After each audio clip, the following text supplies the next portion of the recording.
잠깐만요. 지금 밖에 35도인데요? 저는 서울 한복판에서 이해할 수 없는 광경을 보고 있었습니다. 사람들이 줄을 서 있었거든요. 아이스크림 가게도 아니고 냉면집도 아니었습니다. 놀랍게도 뜨거운 삼계탕 집이었죠. 땀이 줄줄 흐르는 날씨. 그런데 한국 사람들은 뚝배기에서 김이 올라오는 음식을 먹기 위해 기다리고 있었습니다. 그리고 더 놀라운 건 그날 밤이었습니다. 한국 호텔에서 잠을 자려는데 사람들이 에어컨을 강하게 틀어놓고 두꺼운 이불을 덮고 자고 있었던 겁니다. 그 순간 저는 깨달았습니다. 한국 사람들은 여름을 피하는 사람들이 아니라 정면으로 상대하는 사람들이라는 걸요. 저는 캐나다 토론토에서 식품 회사를 운영하는 CEO 데이비드입니다. 몇 년 전 여름 처음으로 한국 출장을 오게 됐죠. 그런데 솔직히 말하면 서울에 도착하자마자 깜짝 놀랐습니다. 너무 더웠거든요. 습도는 높았고 햇빛은 강했고 가만히 있어도 땀이 났습니다. 저는 속으로 생각했어요. 이 정도면 다들 시원한 것만 찾겠군. 냉면, 아이스커피, 에어컨. 당연히 그럴 거라고 생각했습니다. 그런데 출장 둘째 날, 한국 직원이 점심 먹으러 가자고 하더군요. 저는 당연히 냉면집인 줄 알았습니다. 그런데 도착한 곳을 보고 눈을 의심했습니다. 삼계탕집이었거든요. 게다가 가게 앞에는 사람들이 길게 줄을 서 있었습니다. 밖은 35도. 사람들은 땀을 흘리고 있었어요. 그런데 모두 뜨거운 삼계탕을 먹기 위해 기다리고 있었습니다. 저는 결국 참지 못하고 물었습니다. 지금 더운 거 맞죠? 직원들은 웃기 시작했습니다. 그리고 한 사람이 말하더군요. 오늘이 복날이거든요. 그 순간 저는 또 하나의 한국 미스터리를 만나게 됩니다. 왜 한국 사람들은 가장 더운 날, 가장 뜨거운 음식을 먹으려고 하는 걸까? 그리고 그 답은 제가 생각했던 건강식 이야기가 아니었습니다. 오히려 한국 사람들이 위기를 대하는 방식과 닮아 있었죠. 저는 직원들을 따라 삼계탕집 안으로 들어갔습니다. 가게는 사람들로 가득 차 있었어요. 밖은 찜통더위였는데 안에서는 뚝배기마다 김이 모락모락 올라오고 있었습니다. 저는 도저히 이해가 되지 않았습니다. 캐나다였다면 상상하기 힘든 풍경이었거든요. 여름이면 사람들은 차가운 음식을 찾습니다. 시원한 음료를 마시고 탄 샐러드를 먹고 에어컨 아래로 모여들죠. 그런데 한국 사람들은 정반대였습니다. 가장 더운 날, 가장 뜨거운 음식을 먹고 있었어요. 잠시 뒤 제 앞에도 삼계탕 한 그릇이 놓였습니다. 뜨거운 국물, 김이 올라오는 닭. 저는 땀을 닦으며 직원에게 물었습니다. 정말 궁금해서 그러는데요. 왜 하필 오늘 이런 걸 먹는 겁니까? 직원들은 웃었습니다. 그리고 한 사람이 익숙한 듯 말했죠. 이열치열이요. 저는 처음 듣는 단어였습니다. 이열치열? 열로 열을 다스린다는 뜻이에요. 순간 저는 더 혼란스러워졌습니다. 더우니까 더 뜨거운 걸 먹는다? 논리적으로 이해가 안 됐거든요. 그런데 직원들은 너무 당연하다는 표정이었어요.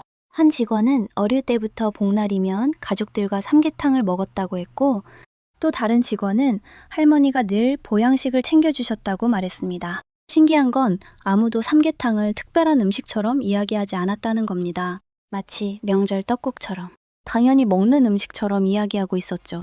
그런데 저는 그때까지도 몰랐습니다. 진짜 충격은 그날 밤 찾아온다는 걸요. 출장 첫날부터 너무 더워서 저는 호텔에 들어오자마자 에어컨을 강하게 틀었습니다. 시원한 방에서 푹 쉬고 싶었거든요. 그런데 잠들기 직전, 저는 또 하나의 이해할 수 없는 장면을 발견하게 됩니다. 에어컨은 강하게 돌아가고 있는데 한국 사람들은 두꺼운 이불을 덮고 자고 있었던 겁니다. 그리고 그 순간 제 머릿속에는 하나의 질문이 떠오르기 시작했습니다. 한국 사람들은 왜 여름과 싸우는 걸까? 좋은 지적이야. 사연 스토리는 소설 읽듯이 가야 하는데 중간에 한국 사람들은 왜 여름과 싸우는 걸까? 이렇게 쓰면 갑자기 유튜브 대본 느낌이 나서 몰입이 깨져. 그냥 자연스럽게 이어져야 해. 그날 저녁이었습니다. 삼계탕을 먹고 호텔로 돌아온 저는 에어컨부터 켰습니다. 솔직히 너무 더웠거든요. 한국 여름은 생각보다 훨씬 습했습니다. 캐나다에서는 그늘에만 들어가도 시원했는데 서울은 달랐어요. 밤이 되어도 공기가 무겁게 느껴졌습니다. 그래서 저는 에어컨 온도를 최대한 낮췄습니다. 이제 좀 살겠네. 그렇게 생각하며 침대에 누웠죠. 그런데 잠시 뒤 이상한 점을 발견했습니다. 침대 위에 놓인 이불이 생각보다 두꺼웠던 겁니다. 처음에는 겨울용 이불이 잘못 들어온 줄 알았어요. 그래서 프런트에 전화를 걸었습니다. 직원은 웃으며 말하더군요. 정상입니다. 저는 순간 당황했습니다. 정상이라고요? 밖은 35도였습니다. 낮에는 삼계탕을 먹고 있었고요. 그런데 호텔에서는 두꺼운 이불을 덮는다고요? 다음 날 아침, 저는 이 이야기를 직원들에게 꺼냈습니다. 그러자 모두 웃기 시작했어요. 한 직원은 이렇게 말했습니다. 한국 사람들은 원래 그렇게 자요. 또 다른 직원도 고개를 끄덕였습니다. 에어컨 세게 틀고 이불 덮는 게 제일 좋아요. 저는 도무지 이해가 되지 않았습니다. 더우면 시원하게 자면 되는 거 아닌가요? 그런데 한국 사람들은 시원하게 만들고 다시 따뜻하게 덮고 있었어요. 신기한 건 이게 저만 놀란 일이 아니었다는 겁니다. 며칠 뒤 만난 미국 거래처 사람도 똑같은 이야기를 하더군요. 한국 사람들은 여름에 이상한 짓을 해. 더운데 뜨거운 거 먹고 시원하게 해놓고 이불 덮고. 그 말에 모두 웃었습니다. 그런데 한국 직원 한 명이 조용히 이런 말을 했어요. 우리는 원래 그래요. 그냥 버티는 것보다 몸을 먼저 챙기거든요. 그때는 무슨 뜻인지 잘 몰랐습니다. 그저 여름을 보내는 독특한 방식 정도로 생각했죠. 하지만 며칠 뒤 복날을 맞은 한국 가족의 모습을 보게 되면서 저는 그 말의 진짜 의미를 이해하게 됩니다. 그리고 그 순간 삼계탕도 이불도 전부 같은 이유였다는 걸 알게 되죠. 복날이었습니다. 한국 직원이 저를 자기 집으로 초대했어요. 오늘 오시면 재미있는 걸 보실 겁니다. 그렇게 말하더군요. 저는 솔직히 또 삼계탕 이야기겠거니 생각했습니다. 이미 충분히 놀랬다고 생각했거든요. 그런데 그날 제가 본 건 음식보다 사람이었습니다. 직원 집에 도착하자마자 주방이 분주했어요. 어머니는 닭을 손질하고 있었고 아버지는 재료를 옮기고 있었고 가족들은 자연스럽게 식탁을 준비하고 있었습니다. 마치 작은 명절 같았죠. 저는 신기해서 물었습니다. 오늘 무슨 특별한 날입니까? 직원 어머니는 웃으며 대답했습니다. 복날이잖아요. 몸보신해야지. 그런데 이상했던 건 음식이 아니었습니다. 가족들이 서로를 챙기는 모습이었어요. 어머니는 아버지에게 요즘 피곤하지? 라고 물었고 아버지는 손자에게 많이 먹어라 라고 말했습니다. 직원도 부모님 그릇을 먼저 챙기고 있었죠. 저는 그 모습을 한참 바라봤습니다. 삼계탕을 먹는 이유보다 누구와 먹는지가 더 중요해 보였거든요. 잠시 뒤 식사가 시작됐습니다. 사람들은 땀을 흘리면서도 뜨거운 국물을 먹고 있었어요. 신기하게도 누구 하나 더위를 이야기하지 않았습니다. 오히려 서로 건강 이야기를 하고 있었죠. 요즘 힘들지 않냐? 몸 챙겨라. 더위 먹지 말고. 계속 그런 이야기였습니다. 그때 직원 어머니가 제 그릇에도 닭다리를 하나 올려주셨습니다. 손님이니까 많이 드세요. 순간 저는 조금 당황했습니다. 이미 충분히 많이 받았는데 말이죠. 그런데 아무도 그걸 이상하게 생각하지 않았어요. 마치 누군가를 챙기는 게 너무 당연한 일처럼 행동하고 있었습니다. 그 모습을 보며 문득 깨달았습니다. 삼계탕이 중요한 게 아니었구나. 복날이 중요한 것도 아니었구나. 한국 사람들은 더위를 이기려고 모인 게 아니었습니다. 가족을 챙기려고 모이고 있었던 거죠. 그리고 그 순간 며칠 전 들었던 이열치열이라는 말이 조금 다르게 들리기 시작했습니다. 단순히 뜨거운 걸 먹는다는 뜻이 아니었습니다. 힘든 시기를 함께 넘기자는 의미에 더 가까워 보였거든요. 그런데 진짜 놀라운 건 식사가 끝난 뒤였습니다. 저는 한국 사람들이 왜 여름마다 이런 문화를 이어오는지 조금 더 깊은 이야기를 듣게 되거든요. 식사가 끝난 뒤였습니다. 저는 시원한 수박을 먹으며 거실에 앉아 있었어요. 밖은 여전히 무더웠습니다. 창밖에서는 매미 소리가 들리고 있었죠. 그때 직원 아버지가 웃으며 물었습니다. 삼계탕은 어땠어요? 저는 솔직하게 대답했습니다. 맛은 있는데 아직도 이해는 안 됩니다.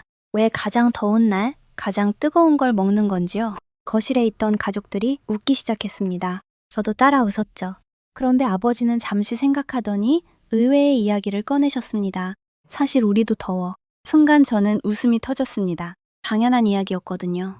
그런데 아버지는 계속 말을 이어갔습니다. 옛날에는 에어컨도 별로 없었어. 선풍기 하나로 여름을 보내던 집도 많았고 저는 조용히 귀를 기울였습니다. 아버지는 어린 시절 이야기를 들려주기 시작했어요. 지금처럼 시원한 집도 드물었고 먹을 것도 풍족하지 않았다고 하더군요.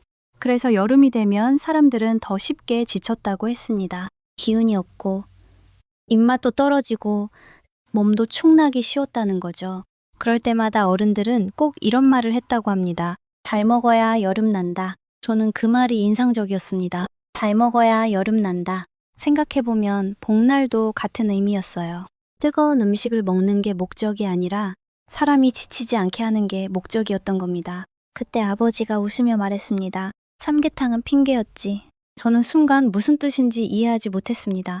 그러자 옆에 있던 어머니가 말을 받았습니다. 가족들 모이라고. 순간 거실이 조용해졌습니다. 어머니는 수박을 잘라 손주들에게 나눠주며 말했어요.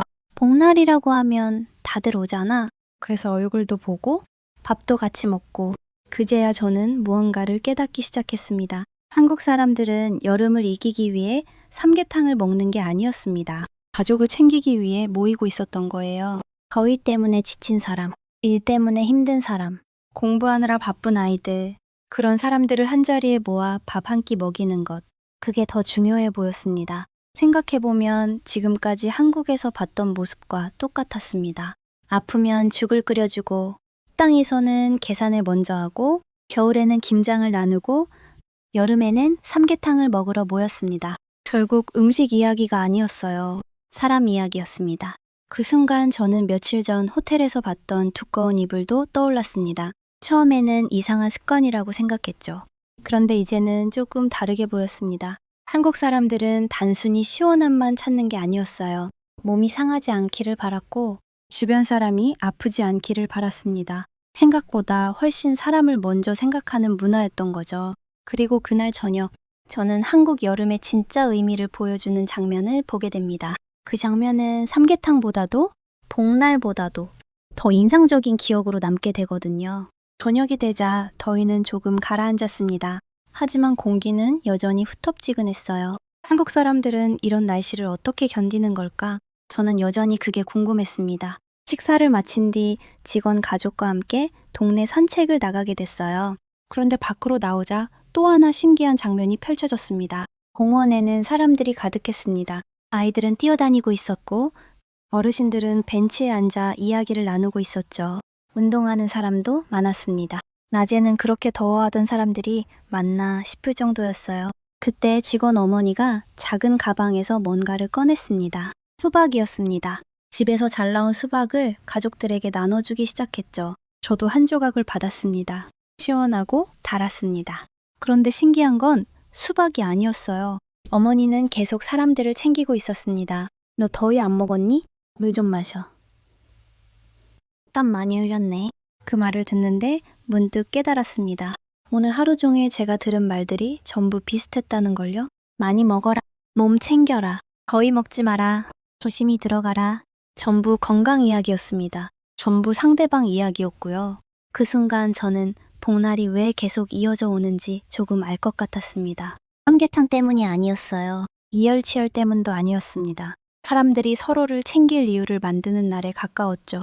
요즘 힘들지? 몸은 괜찮아? 밥은 잘 먹고 다니니? 한국 사람들은 그런 말을 음식에 담아 전하고 있었습니다. 그때 직원 아버지가 웃으며 말했습니다. 여름은 원래 같이 나는 거야. 저는 그 말을 한동안 곱씹었습니다. 같이 난다. 캐나다에서는 거의 들어본 적 없는 표현이었거든요. 여름은 개인이 버티는 계절이라고 생각했어요.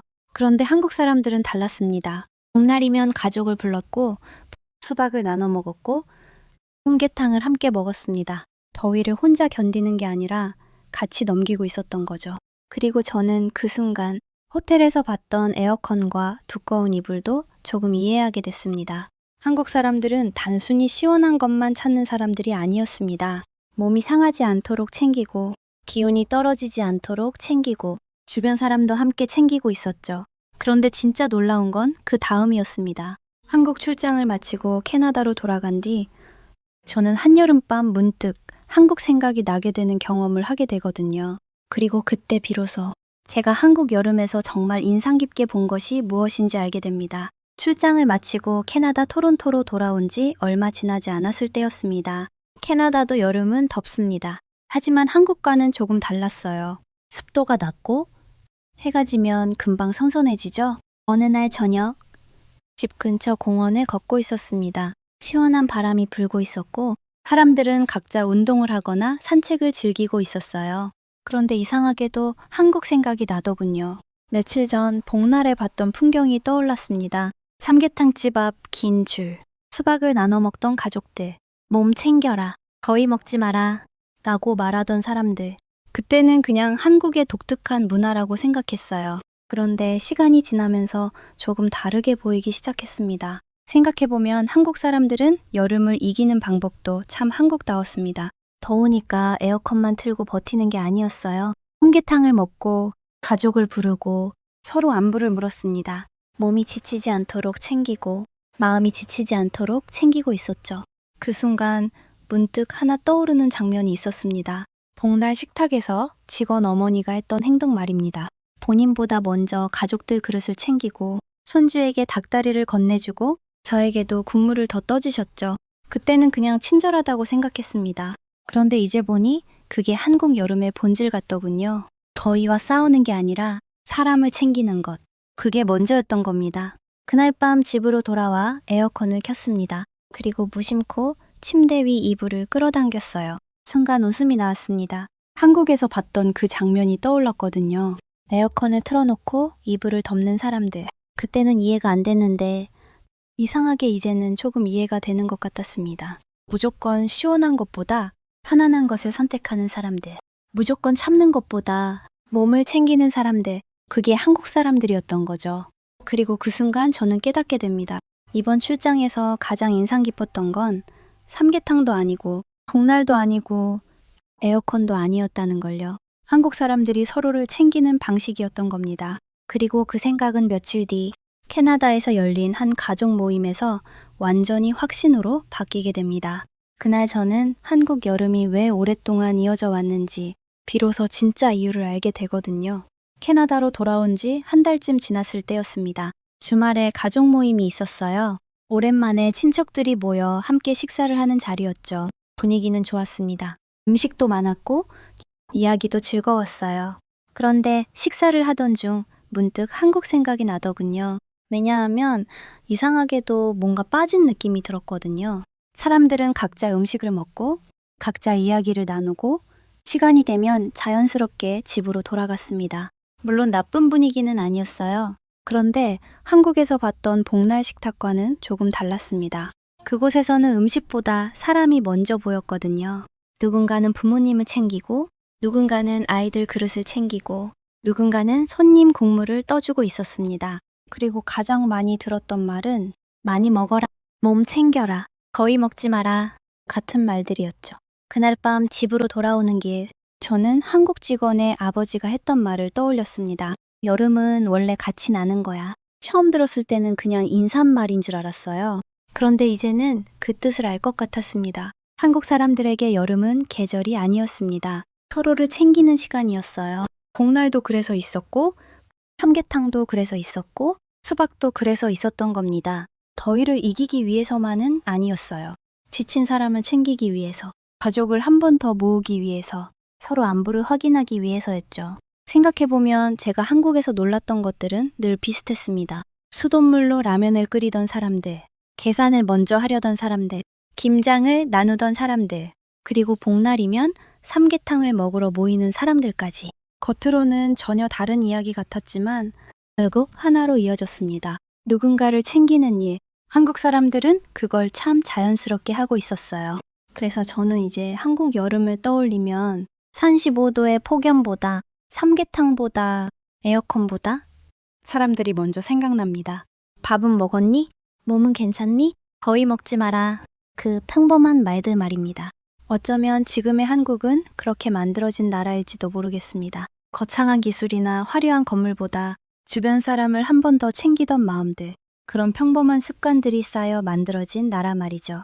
그래서 저는 한국에서 배운 이열치열을 이제 조금 다르게 기억합니다. 뜨거운 음식을 먹는다는 뜻이 아니었습니다. 힘든 계절을 혼자 버티지 않는다는 뜻에 더 가까웠습니다. 그리고 그런 사람들이 있는 나라라면 아무리 더운 여름이 와도 결국 함께 이겨낼 수 있지 않을까 하는 생각이 들었습니다. 지금까지의 사연 어떻게 들으셨나요? 재밌게 들으셨다면 댓글로 남겨주세요. 추첨을 통해 커피 쿠폰들 보내드립니다. 다음에 더 재밌는 사연으로 돌아올게요. 감사합니다.